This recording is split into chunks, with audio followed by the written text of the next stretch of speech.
ওম নমঃ শিবায়, ওম নমঃ শিবায়, ওম নমঃ শিবায়। হর হর মহাদেব।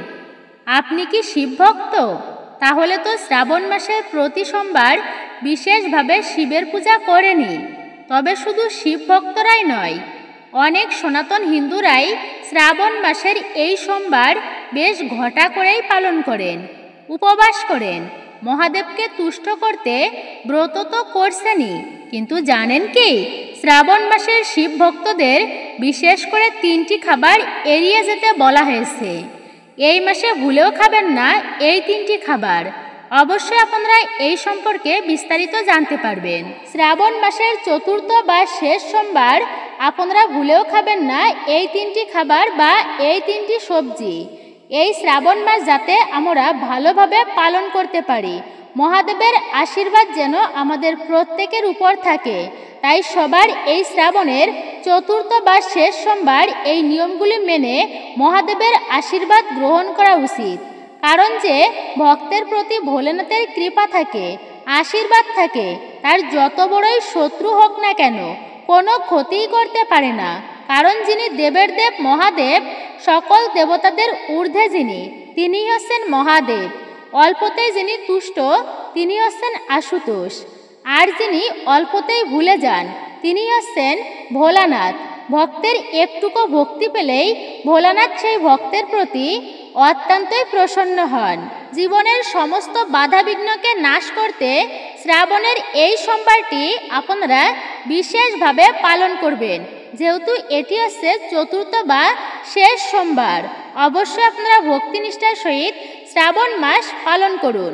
আর এই শ্রাবণের সোমবারে আপনারা মহাদেবকে কিভাবে অভিষেক করবেন এবং মহাদেবকে কি কি অর্পণ করবেন, কোন কার্য করবেন আর কোন কার্য আপনারা ভুলেও করবেন না, সংসারের সুখ শান্তি সমৃদ্ধি বৃদ্ধি করতে আপনারা কোন উপায় করবেন, অবশ্যই আপনারা ভক্তিনিষ্ঠার সহিত ভিডিওটি সম্পূর্ণ শ্রবণ করবেন। আজকের ভিডিওটি আপনার জন্য অত্যন্ত গুরুত্বপূর্ণ হতে চলেছে। নমস্কার, আমি দীপা। দেশ ও দেশের বাইরে থেকে যে সকল দর্শকেরা এই মুহূর্তে ভিডিওটি অন করেছেন তাদের প্রত্যেককে সুস্বাগত জানাই রায়কিশোরী দীপা অর্থাৎ সনাতন ধর্মীয় তথ্যমূলক চ্যানেলে। আমি সর্বদাই চেষ্টা করি সনাতন ধর্মের এরকমই সকল গুরুত্বপূর্ণ বিষয়গুলি আপনাদের সামনে উপস্থাপন করতে, শেয়ার করতে। আসুন কিছুক্ষণ সময় ধৈর্য ধরে প্রত্যেকে একসঙ্গে আজকের এই ভিডিওটি সম্পূর্ণই শ্রবণ করি। যদি ভালো লেগে থাকে অবশ্যই একটি লাইক করবেন, কমেন্টে ভক্তি, ভালোবাসা ও শ্রদ্ধার সহিত হর হর মহাদেব, জয় শ্রীকৃষ্ণের জয় অথবা আপনার আরাধ্য দেবদেবীর নামটি একটি বারের জন্য হলেও লিখে জানাবার জন্য অনুরোধ রইল। চ্যানেলের নতুন হলে অবশ্যই চ্যানেলটি সাবস্ক্রাইব করবেন, পাশে থাকার নোটিফিকেশন বেল বাটনটি অল করে দিবেন। আর একজন সনাতনী বোনকে আপনারা সাপোর্ট করবেন আমি আশা রাখছি। ভিডিও থেকে আপনারা নিশ্চয়ই উপকৃত এবং সমৃদ্ধ হবেন। তাহলে চলুন শুরু করি আজকের মূল ভিডিওটি। সনাতন হিন্দু ধর্মে ব্রত কথা পাঠ বা শ্রবণ না করা পর্যন্ত যে কোনো দেবতার পূজা অসম্পূর্ণ হয় বলে বিবেচিত। কারণ এর মাধ্যমে আপনি ঈশ্বরের সাথে সম্পর্কিত বিষয়গুলি সম্পর্কে আরও ভালোভাবে জানতে পারেন। শ্রাবণ মাসকে মহাদেবের পূজার জন্য সবচেয়ে শুভ মাস হিসেবে বিবেচনা করা হয়। আর শ্রাবণের সোমবার তা অত্যন্ত গুরুত্বপূর্ণ এবং মহিমান্বিত। আজ হচ্ছে শ্রাবণের শেষ সোমবার অর্থাৎ চতুর্থ সোমবার। এমন পরিস্থিতিতে সবাই বিভিন্ন উপায়ে ভগবান শিবের পূজা অর্চনা করে, কিন্তু এই পূজার সময় শ্রাবণ মাসের সোমবারের ব্রত কথাটি শ্রবণ করতে একদমই ভুলবেন না। এটি ছাড়া আপনার পূজা কিন্তু অসম্পূর্ণ থাকতে পারে। একদা এক শহরে এক মহাজন থাকতেন।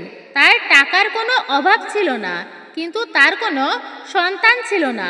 তিনি ছিলেন নিঃসন্তান। এই কারণে তিনি সর্বদা অসুখী থাকতেন। সন্তান লাভের জন্য তিনি সোমবার উপবাস করতেন এবং ভক্তি সহকারে ভগবান শিব ও দেবী পার্বতীর পূজা করতেন। এই ভক্তি দেখে একদিন দেবী পার্বতী ভগবান শিবকে তার ইচ্ছা পূরণ করতে বললেন। দেবী পার্বতীর বহুবার জিজ্ঞাসা করার পর ভগবান শিব বললেন, এই পৃথিবীতে মানুষ যেমন কর্ম করে তার কর্ম অনুযায়ী ফল ভোগ করতে হয়। তার ভাগ্যে যা লেখা আছে তাকে তাই ভোগ করতে হয়। কিন্তু পার্বতীজি ভগবান শিবের কথা শোনেননি এবং মহাজনের ইচ্ছা পূরণ করার সিদ্ধান্ত নেন। মায়ের অনুরোধে ভগবান শিবকেও মহাজনকে পুত্র লাভের বর দিতে হয়েছিল, কিন্তু তিনি বলেছিলেন যে সন্তানটি মাত্র 12 বছর বাঁচবে, 12 বছর পর তার মৃত্যু হবে। মহাজন এইসব শুনছিল, তাই এবার সে কোনো প্রতিক্রিয়া দেখালো না। সে আগের মতোই ভগবান শিবের পূজা অর্চনা করল। কিছুক্ষণ পর মহাজনের স্ত্রী একটি সুন্দর পুত্র সন্তানের জন্ম দিল সময় অনুযায়ী। ছেলেটির যখন বয়স 11 বছর হলো, মহাজন তাকে কাশীতে পড়াশোনার জন্য পাঠালো। মহাজন তার ছেলের মামাকে প্রচুর অর্থ দিয়ে বলল যে আমার ছেলেকে কাশী থেকে সমস্ত শিক্ষা লাভ করবে।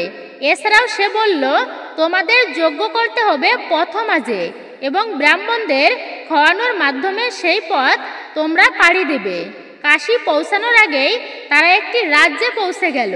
সেখানে রাজার মেয়ের বিয়ে হচ্ছিল এক রাজপুত্রের সাথে। রাজপুত্র ছিল অন্ধ। এমন পরিস্থিতিতে রাজপুত্রের বাবা ভাবলেন কোনো এক মহাজনের ছেলেকে বর বানিয়ে রাজকন্যাকে তিনি বিয়ে করাবেন। বিয়ের পর তাকে টাকা দেওয়া হবে এবং রাজ্য ত্যাগ করতে বলা হবে। ছেলেটি রাজপুত্রের বাবার কথায় রাজি হয়ে বরের পোশাক পরে রাজকন্যাকে বিয়ে করে। কিন্তু মহাজনের ছেলে ছিল অত্যন্তই সৎ, তাই উপযুক্ত সুযোগ বুঝে সে রাজকুমারীর দোপাট্টায় লিখে দিল যে তুমি আমার সাথে বিবাহিত, কিন্তু যে রাজপুত্রের সাথে তোমাকে পাঠানো হবে সে এক চোখে অন্ধ। রাজকুমারী যখন ওই কথাগুলো পড়ল তখন সে প্রথমে তার বাবা মাকে বিষয়টি জানালো। এরপর রাজা তার মেয়ের বিয়ে বন্ধ করে দিলেন। তারপর ছেলেটিকে জিজ্ঞাসা করলেন যে সে এখানে কিভাবে এসেছে। তারপর সে বলল যে আমি পড়াশোনা করতে কাশী যাচ্ছি। এরপর মামা ভাগ্নে সেখান থেকে চলে যান এবং কাশীতে যান এবং একটি যজ্ঞ করেন।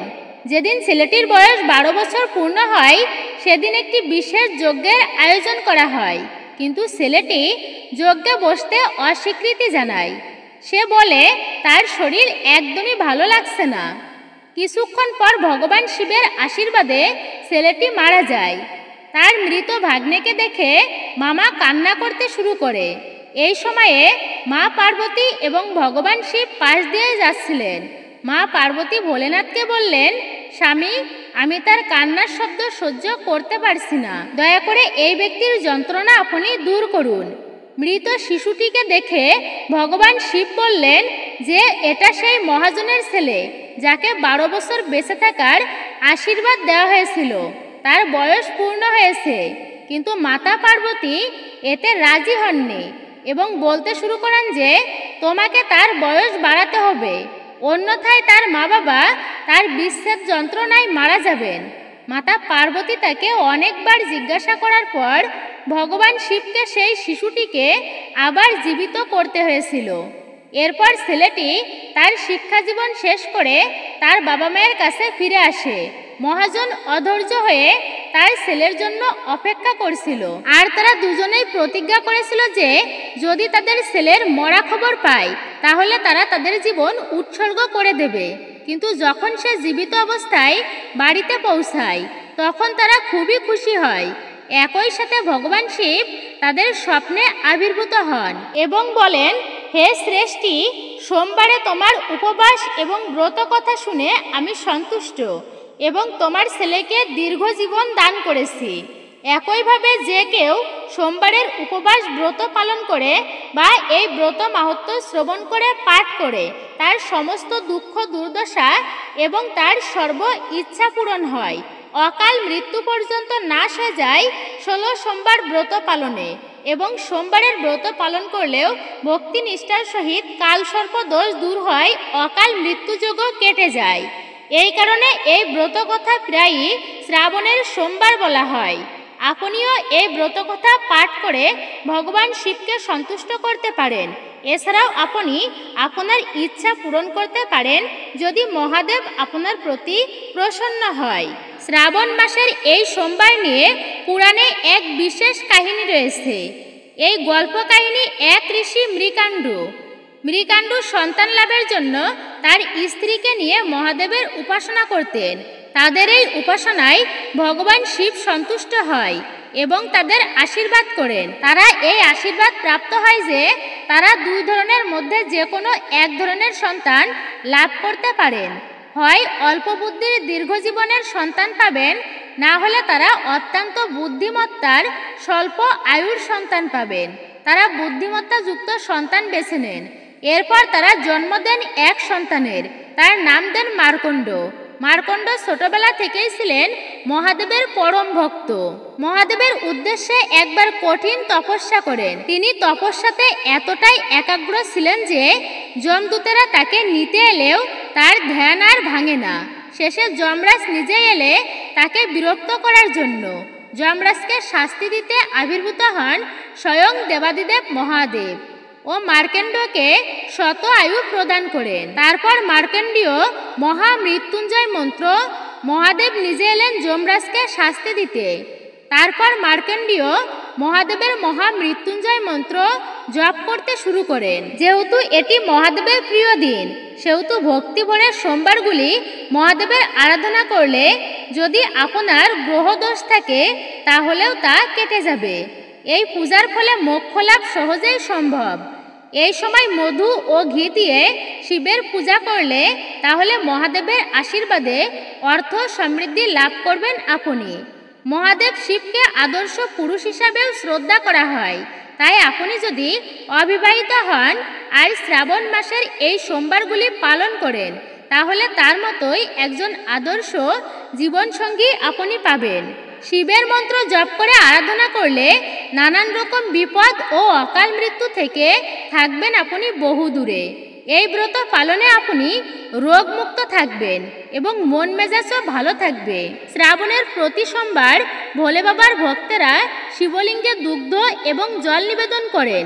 কিন্তু আপনি জানেন কি যে শ্রাবণের এই শেষ সোমবারে শিবলিঙ্গে 5 ধরনের বিশেষ পাতা নিবেদন করা হয়। বিশ্বাস করা হয় যে এটি করলে মহাদেব তার ভক্তদের উপর অত্যন্তই সন্তুষ্ট হন। শ্রাবণের শিবলিঙ্গে শমী পাতা নিবেদন করা উচিত। ধর্মীয় বিশ্বাস অনুসারে শমী পাতা ভগবান শিবের খুবই প্রিয় এবং শিবলিঙ্গে নিবেদন করলে ভগবান শিব খুশি হন এবং ভক্তদের ইচ্ছা পূরণ করেন। ধর্মীয় বিশ্বাস অনুসারে দুর্বাতে ইতিবাচক শক্তি থাকে এবং শিবলিঙ্গে এটি নিবেদন করা ঘর এবং জীবন থেকে নেতিবাচক শক্তি দূর করে। ভাং পাতা শিবলিঙ্গে ভাং নিবেদন করলে ঘর এবং জীবন থেকে নেতিবাচকতা দূর হয়। আয়ুর্বেদ অনুসারে ভাঙে উপস্থিত ঔষধি গুণ মাথা ব্যথা, উত্তেজনা এবং ঘুম সম্পর্কিত সমস্যা দূর করতে সাহায্য করে। ধুতুরা পাতা, ধুতুরা ভগবান শিবের একান্তই প্রিয় এবং শিবলিঙ্গে এটি অর্পণ করা শুভ বলে বিবেচিত। বিশ্বাস করা হয় যে শিবলিঙ্গে এটি অর্পণ করলে ভগবান শিবের আশীর্বাদ পাওয়া যায়। পৌরাণিক কাহিনী অনুসারে ভগবান শঙ্কর সমুদ্র মন্থনের সময় যে বিষ বেরিয়েছিল তা পান করেছিলেন, যার পরে তার শরীরে বিষের প্রভাব শুরু হয়েছিল। বিষের প্রভাব কমাতে দেবতারা ভোলে বাবাকে ধুতুরা এবং ভাং অর্পণ করেছিলেন, যা তাকে শান্তি দেয়। বেলপত্র, শিবলিঙ্গে বেলপত্র অর্পণ করলে শুভ ফল পাওয়া যায়। বিশেষভাবে খেয়াল রাখবেন যে বেলপত্রে 3টি পাতা থাকা অবশ্যই উচিত, যা ত্রিদেবের ব্রহ্মা, বিষ্ণু, মহেশ্বর এদের প্রতীক। ভাঙা বা খণ্ডিত বেলপত্র কখনোই শিবলিঙ্গে অর্পণ করা উচিত নয়। অবশ্যই এই বিষয়টি আপনি খেয়াল রাখবেন। শুধু বেলপাতাতেই নয়, শিবের কাছে অর্পণ করা সব জিনিসই অত্যন্তই শুভ। সেগুলি ব্রহ্মের সঙ্গে যোগাযোগের উত্তম মাধ্যম। অনেক ভক্তই শিবকে বেলপাতা নিবেদন করার পর তা থালাতে নিয়ে নেন। পূজার পর পাতা ফেলে রাখেন না, বরং তা থেকে কয়েকটি নিয়ে নেন। শিব ভক্তেরা লোকবিশ্বাস, বাবার পায়ে ঠেকানো বেলপাতা শিবের পায়ে ঠেকানো বেলপত্র তা অত্যন্তই শুভ এবং গুণসম্পন্ন, দীর্ঘক্ষণ থাকে বলে বিশ্বাস। বেলপাতা শার্টের পকেটে রেখে ঘুরতে পারেন অনেকেই। দীর্ঘ জীবনের ফারাক দেখতে পাবেন আপনারা। স্বাস্থ্য এবং মানসিক অবস্থার ইতিবাচক পরিবর্তন অনুভব করবেন আপনারা। সেই সঙ্গে জীবনে আসবে সুখ ও সমৃদ্ধি। সমস্ত বিপদাপদ থেকে আপনারা মুক্তি পাবেন, বিপদাপদ আপনার কেটে যাবে। সদ্গুরু বলেছেন, বনে হাজার হাজার প্রজাতির গাছ রয়েছে, বিভিন্ন ধরনের গাছ আছে। গাছ এবং পাতার এই বৈচিত্র্যের মধ্যে আধ্যাত্মিক পথে কেবল একটি পাতাই বেছে নেওয়া হলো কেন? আসলে বেলপাতা সবার থেকে আলাদা। এই পাতাকে নজর এড়িয়ে যাওয়া একদমই সম্ভব নয়। সোমবারে দুগ্ধ দিয়ে ভোলে বাবার অভিষেক করা অত্যন্তই শুভ। ভগবান শিবের রুদ্রাভিষেক এই দিনে বিশেষ গুরুত্বপূর্ণ। দুধের সঙ্গে শিবলিঙ্গে রুদ্রাভিষেক করলে সকল ইচ্ছা পূরণ হয়। এর পাশাপাশি এই দিনে দুগ্ধ দান করাও খুবই শুভ বলে মনে করা হয়। নাম্বার 2, জল। ওম নমঃ শিবায় এই মন্ত্র জপ করে শিবলিঙ্গে জল নিবেদন করলে মন শান্ত থাকে। সমুদ্র মন্থনের সময় বিষের প্রভাব কমাতে দেবতারা মহাদেবের গায়ে জল ঢেলেছিলেন, সেই থেকেই তিনি নীলকান্ত নামে খ্যাত। নাম্বার 3, বিল্বপত্র। বেলপাতা হলো ঈশ্বরের ত্রিনয়নের প্রতীক, তাই 3টি পাতা বিশিষ্ট বিল্বপত্র শিবের কাছে অত্যন্তই প্রিয়। আশুতোষের পূজায় অভিষেক ও বিল্বপত্রের স্থান প্রথম। ঋষিরা বলেছেন, ভোলেনাথকে বিল্বপত্র নিবেদন আর 1 কোটি কন্যাদানের সমান পুণ্য। নাম্বার 4, জাফরান। লাল জাফরান দিয়ে শিবলিঙ্গে তিলক করলে জীবনে আসে ইতিবাচক শক্তি, মাঙ্গলিক দোষের অবসান হয়। কথিত আছে, সোমবার দিনে জাফরানের তিলক করলে সমস্ত বাধা দূর হয়। নাম্বার 5, সুগন্ধি। শিবলিঙ্গে সুগন্ধি ছেটানো অত্যন্তই শুভ বলে বিশ্বাস করা হয়। সুগন্ধি দিলে মন পবিত্র হয়, কুপ্রবৃত্তি থেকে মুক্তি মেলে। শিবলিঙ্গে সুগন্ধি দিলে ভক্তরা জ্ঞান লাভ করে, সত্যের পথ থেকে কখনো বিচ্যুত হয় না। নাম্বার 6, দই। শিবকে দই অর্পণ করলে একজন ব্যক্তি পরিণত হয়, জীবনে স্থিতিশীলতা আসে। ভোলে বাবাকে দই নিবেদন করা হলে জীবনের সমস্ত বাধা এবং অসুবিধা দূর হয়। নাম্বার 7, আর তা হচ্ছে ঘি। দেশি ঘি শক্তির প্রতীক, তাই শিবলিঙ্গে ঘি দিয়ে অভিষেক করলে মানুষ শক্তিশালী হন। সন্তান লাভের জন্য শিবকে ঘি নিবেদন করুন। নাম্বার 8, চন্দন।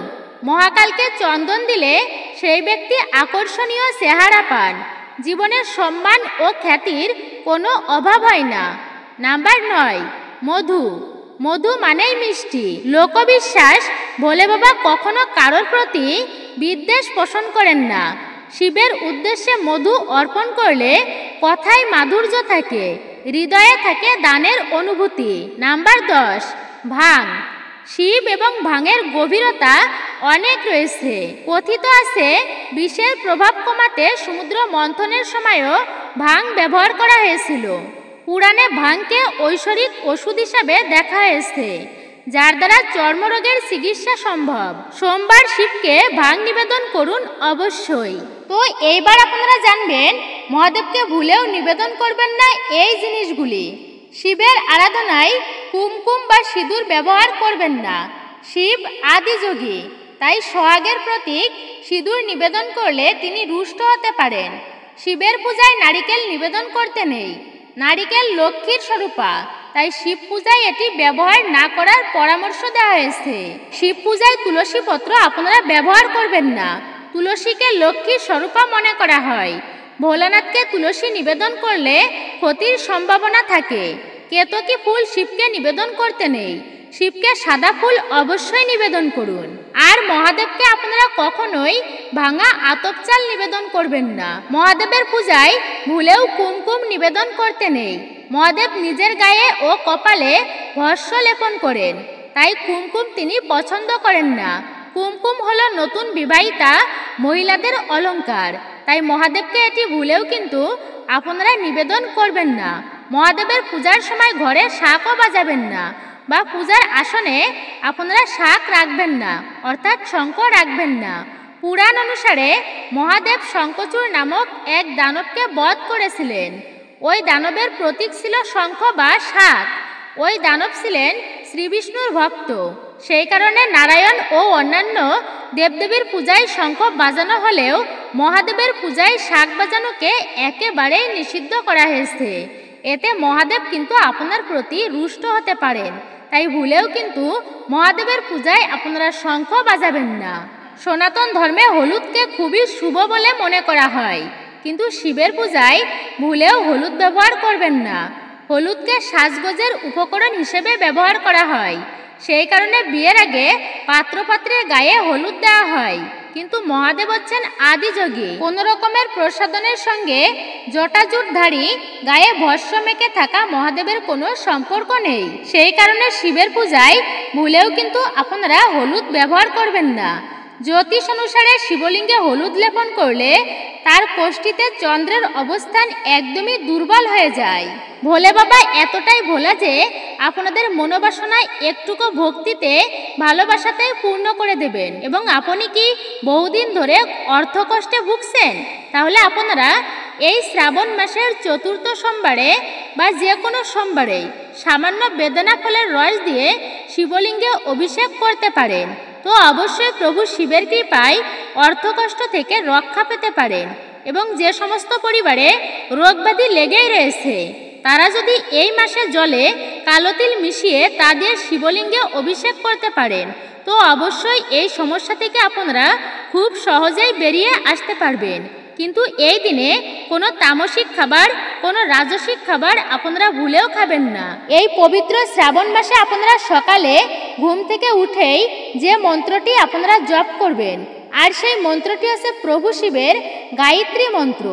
এছাড়া স্নান করেও আপনারা সন্ধ্যাবেলায় এই মন্ত্রটি জপ করতে পারেন। এতে এক সপ্তাহের মধ্যে আপনারা একটুকু হলেও উপকৃত হবেন। ওম তৎপুরুষায় বিদ্মহে মহাদেবায় ধীমহি তন্ন রুদ্র প্রচোদয়াৎ। ওম তৎপুরুষায় বিদ্মহে মহাদেবায় ধীমহি তন্ন রুদ্র প্রচোদয়াৎ। আপনারা পরিবারে সুখ শান্তি সমৃদ্ধি বজায় রাখতে হলে প্রতি সোমবারে ভক্তি ভরে মহাদেবের পূজা অর্চনা করুন। এতে গ্রহদোষ নাশ হয় এবং জীবন পথে বা সংসারে সমস্ত বাধা বিপত্তি কেটে যায়। আপনি সর্বসুখী হতে পারবেন এবং আনন্দে থাকতে পারবেন। তাই আজ হচ্ছে এই শ্রাবণ মাসের শেষ সোমবার। আপনারা এই বিশাল সুযোগ কিন্তু হেলাই পার করবেন না। এই সময় মহাদেবের আশীর্বাদ জীবনে প্রাপ্ত করা অত্যন্তই জরুরি, কারণ দেবাদিদেব মহাদেব একমাত্র দেব যিনি অতি তাড়াতাড়ি ভক্তের প্রতি প্রসন্ন হয়ে যায় এবং ভক্তদের মনোবাসনা মনস্কামনা পূর্ণ করে দেন। তাই তার আরেক নাম হচ্ছে ভোলেনাথ। তিনি সামান্য একটুকু জল আর একটি অখণ্ড বিল্লপত্র অর্পণে এতটাই প্রসন্ন হয়ে যান এবং ব্যক্তিদের সর্ব দুঃখ দারিদ্রতা তিনি নাশ করে দেন। সোমবারে দান করুন এই জিনিস, যার ফলে মানুষের অক্ষয় পুণ্য লাভ হয় এবং সোমবার দিনে এই জিনিসটি খেলে মানুষের দুর্ভাগ্যের নাশ হয়ে যায় এবং সারা বছর সেই মানুষটি সুস্থ ও নীরোগ থাকে। আর আজ হচ্ছে শেষ সোমবার। এই রাতে এই মন্ত্রটি বলে আপনারা ঘুমান। এর ফলে মানবের দুর্ভাগ্য তো দূরীভূত হয়েই যাবে এবং মানবের আর্থিক ভাগ্যও খুলে যায় চতুর্দিক থেকে। অবশ্যই আপনারা ভিডিওটি কিন্তু শেষ পর্যন্ত মনোযোগ সহকারে দেখবেন, একদমই কিন্তু স্কিপ করবেন না। মহাদেব হচ্ছেন দেবাদিদেব, যিনি দেবতাদের ঊর্ধ্বে। প্রভু শিবের কৃপা ছাড়া কোনো দেবতা আশীর্বাদ প্রদান করবেন না। তাই এই চতুর্থ সোমবারে আপনারা মহাদেবের পূজা ভক্তি নিষ্ঠার সহিত করুন। বিল্লপত্র আপনারা অবশ্যই অর্পণ করবেন। বিল্লপত্র ছাড়া পূজা অসম্পূর্ণ। সম্ভব হলে ধুতুরা ফুল মহাদেবকে নিবেদন করুন এবং আপনারা উত্তর দিকে মুখ করে এই সোমবারে মহাদেবের পূজা অর্চনা করবেন। উত্তর বা পূর্ব দিকে মুখ করে একটি ঘিয়ের প্রদীপ প্রজ্বলিত করুন। হে মহাদেব, হে ভোলে বাবা, তোমার কৃপা যেন এই অধমের উপর সদাই বজায় রেখো। জীবন থেকে সমস্ত দুঃখ দারিদ্রতা তুমি মোচন করো। তোমার সন্তানকে তুমি অর্থ মান যশ খ্যাতি সম্মান প্রতিপত্তি সম্পত্তি সর্বকিছুই তুমি প্রদান করো, যেন আমি তা নিয়ম মেনেই সঠিকভাবে তা পালন করতে পারি। আর পূজা করা তো সম্পূর্ণ হয় তখনই যখন মানবেরা প্রসাদ প্রদান করে, অর্থাৎ প্রসাদ বিতরণ করে। সনাতন ধর্মে এই জন্য প্রসাদ বিতরণ করা অত্যন্ত শুভ এবং মাঙ্গলিক। প্রসাদে সাক্ষাৎ কৃপা হয়। তাই আপনারা এই সোমবারে আতপ চাউল, সাদা বস্ত্র, শ্বেতপুষ্প, দুগ্ধ, শঙ্খ, চিনি, মুক্তা অর্থাৎ সাদা দ্রব্যের মধ্যে যে কোনো একটি জিনিস হলেও মানুষকে আপনি সাধ্য অনুযায়ী দান করুন। এতে মহাদেবের আশীর্বাদ ও কৃপায় সমস্ত দুঃখের অবসান হয়ে যাবে আপনার। এরপর এই সোমবারে যদি আপনারা ব্রত পালন করতে পারেন তবে তা ভীষণই ভালো। এটি অত্যন্ত শুভ এবং মঙ্গলের বলা হয়েছে। আপনারা সোমবার দিন রাতের বেলা প্রভু শিবের নাম নিয়ে আতপ চাউল, মুগ ডাউল, আলু, ঘি এছাড়া বিভিন্ন ধরনের সবজি দিয়ে আপনারা ভোগের মতন করে প্রসাদ রন্ধন করুন এবং সেই প্রসাদ তামা অথবা পিতলের পাত্রে আপনারা রন্ধন করবেন। তারপরে সেই প্রসাদ আপনারা মহাদেবকে স্মরণ করে দেবী অন্নপূর্ণাকে শ্রদ্ধা ও প্রণাম নিবেদন করে তারপরে সবাই মিলে সেই প্রসাদটি আপনারা গ্রহণ করুন। কিন্তু আপনারা ভুল করেও এই সোমবার দিনে রাজসিক তামসিক খাবার একদমই খাবেন না। মাছ, মাংস, ডিম, পেঁয়াজ, রসুন অর্থাৎ কোনো প্রকার আমিষ জাতীয় খাবার ভুলেও কিন্তু খাবেন না। কোনো প্রকার নেশাজাতীয় দ্রব্য আপনারা সেবন করবেন না। যদি আপনারা মহাদেবের এই শ্রাবণের সোমবারের পূর্ণ ফল সম্পূর্ণরূপে পেতে চান, এছাড়া এই দিনে আপনারা একটুকু হলেও বেল ফল কিন্তু আপনারা খাবেনই খাবেন। এছাড়াও এই দিনে নারিকেলের জল দিয়ে প্রভু শিবের অভিষেক একদমই করবেন না, তবে আপনারা একটুকু হলেও নারকেল খেতে পারেন। এতে আর্থিক কষ্টের নাশ হয়। আপনারা এই পুরোটা শ্রাবণ মাস জুড়ে একদিন হলেও ভুলেও কিন্তু আপনারা কোনো প্রকার শাক বা শাক জাতীয় খাবার খাবেন না। এতে শরীরে বেশি বেশি রোগের সৃষ্টি হয়। আপনারা ভুলেও খাবেন না বেগুন। হ্যাঁ, আপনি ঠিকই শুনছেন। আপনারা শুভ দিনে বেগুনের তৈরি কোনো খাবার মুখে তুলবেন না। ভুলেও আপনারা খাবেন না উচ্ছে, করলা, নিম পাতা, চিরতা পাতার রস, তেতো জাতীয় কোনো খাবার আপনারা এই শুভ দিনে ভুল করেও কিন্তু আপনারা খাবেন না। তবে অবশ্যই মিষ্টিমুখ আপনারা করবেন এই দিনে। বিশেষ করে মুসুর ডাল, পুঁই শাক, লাল শাক, কলমি শাক, মাসকলাই, ডাউলের কোনো খাবার আপনারা খাবেন না। অর্থাৎ আমিষ জাতীয় খাবার আপনারা ভুলেও খাবেন না। সিম, মটরশুঁটি, পটল, মাসকলাই আপনারা ভুলেও খাবেন না। ভুল করেও করবেন না এই দিনে এই প্রকার কর্ম, আর তা হচ্ছে ক্ষৌর কর্ম। চুলদাড়ি, নখ কাটা একদমই উচিত নয়। এছাড়া এ সময়ে আপনারা ভুলেও কিন্তু বৃক্ষ আদি গাছপালা, বন জঙ্গল পরিষ্কার করবেন না, অর্থাৎ কাটবেন না। এই পবিত্রপূর্ণ সোমবার দিনে আপনারা কিন্তু ভুল করেও কোনো নেশাজাতীয় দ্রব্য আপনারা ভক্ষণ করবেন না। এতে অশুভ গ্রহের দোষ লাগে জীবনে। এই পবিত্র মাসের সোমবারে ভোরে ভোরে ঘুম থেকে উঠে মহাদেবের মাথায় জল ঢালুন। যদি পারেন তো যে কোনো একটি শিব মন্দিরে গিয়ে জল অর্পণ করুন শিবলিঙ্গে। এবং এই শ্রাবণ মাস চলাকালীন বাড়িতে যদি কোনো অতিথি, দরিদ্র, গরিব, দুঃখী মানুষ আসে, ভিখারি আসে, তো ভুল করেও তাকে খালি হাতে ফেরাবেন না। কারণ এই পূর্ণ মাসে স্বয়ং মহাদেব তিনি তার ভক্তদের গৃহে আসেন পরীক্ষা করতে। তাই কোনোভাবেই পশু পাখির গায়ে হাত তুলবেন না। আপনারা পরনিন্দা, পরচর্চা, মিথ্যাচার করবেন না এই দিনে। এগুলি কখনোই কিন্তু ভালো নয়। তবে শুভ দিনে কিন্তু ভুলেও করবেন না। আপনারা কাউকে অপমান করবেন না। ঝগড়াঝাটি, ঝামেলায় একদমই জড়াবেন না। গুরুজনদেরকে ভুলেও কিন্তু আঘাত করবেন না। তাদেরকে সম্মান শ্রদ্ধা করবেন। যতটা পারবেন অবশ্যই মেনে চলুন। আপনার সাধ্য অনুযায়ী পশু পাখিদের সেবা যত্ন করুন, তাদের কিছু খেতে দিন, গরিব দুঃখীদের উপকার করুন। আপনারা নিশ্চয় জানেন যে মহাদেব হচ্ছেন পশুপতি। তাই আপনি যদি এমন কার্য করেন তবে মহাদেব কিন্তু অত্যন্তই প্রসন্ন হবেন আপনার প্রতি। পবিত্র শ্রাবণ মাস চলাকালীন ভুলেও খাবেন না বেগুনের তৈরি খাবার। বেগুনে কোনো রকমের তৈরি খাবার আপনারা মুখে তুলবেন না। শুভ দিনে বেগুন খেতে নেই, সেটি অশুভ হতে পারে আপনার জন্য। এই মাসে আপনারা ভুলেও খাবেন না কিন্তু উচ্ছে, করলা, সিম, বরবটি, মাসকলাই, মটরশুঁটি, ঢেঁড়স আপনারা ভুল করেও খাবেন না এই সবজিগুলি। এছাড়াও খাবেন না কলমি শাক, লাল শাক, ব্রাহ্মী শাক, লাউ শাক আপনারা কিন্তু ভুল করেও মুখে তুলবেন না এই শ্রাবণ মাসের পবিত্র সোমবার দিনে। একটি বারের জন্য হলেও আপনারা এই সোমবার দিনে অবশ্যই ভগবানের প্রসাদ সেবন করুন এবং অন্যকেও তা সেবন করান। ওম নমঃ শিবায়, ওম নমঃ শিবায়, ওম নমঃ শিবায়। তো মূলত এটাই ছিল আমাদের আজকের ভিডিওটি আপনার কাছে কেমন লেগেছে তা মূল্যবান কমেন্টে নিজের মতামত জানাতে একদমই ভুলবেন না। আপনারা কমেন্ট করলে আমাদের ভিডিও করতে মনে উৎসাহ জাগ্রত হয়। অবশ্যই আপনারা ভালো ভালো কমেন্ট করবেন। ভিডিওটি যদি ভালো লেগে থাকে অবশ্যই একটি লাইক করবেন। কমেন্টে ভক্তি, ভালোবাসা ও শ্রদ্ধার সহিত হর হর মহাদেব, জয় শ্রীকৃষ্ণের জয়, জয় মা লক্ষ্মী দেবীর জয় অথবা আপনার গুরুদেবের নামটি একটি বারের জন্য হলেও লিখে জানাবার জন্য অনুরোধ রইল। আর আপনি যদি আমার চ্যানেলের নতুন দর্শক হয়ে থাকেন অবশ্যই বিনীতভাবে অনুরোধ করব চ্যানেলটি সাবস্ক্রাইব করবেন, পাশে থাকা নোটিফিকেশন বেল বাটনটি অল করে দিবেন। অবশ্যই আমার পাশে থাকবেন আমি আশা রাখছি। আর নিশ্চয়ই একজন সনাতনী বোনকে আপনারা সাপোর্ট করবেন, আমি অবশ্যই আপনাদের থেকে এটি আশা রাখতে পারি।